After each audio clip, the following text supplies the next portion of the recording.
siya sumasagot sa mga panalangin ko. Ewan ko ba? May mga ganung moment tayo.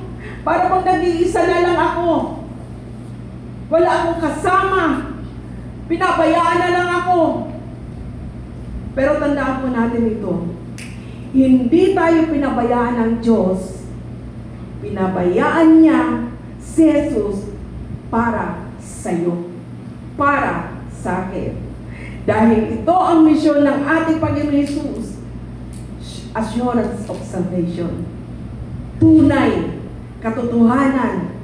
Ito'y malalim na mensahe na ibinigay ng Panginoon Jesus. Kaya kung nararamdaman natin na malayo tayo sa Panginoon, hindi yun ang katotohanan. Dahil malapit lang siya sa atin. Handa kang patawarin, handa kang akapin, handa siyang makinig sa atin. Dahil binayaran na nga ng Panginoong Hesus ang namagitan sa tao at Diyos. Kaya naman, anytime, pwede tayong lumapit sa Diyos at kausapin natin siya. Amen po ba?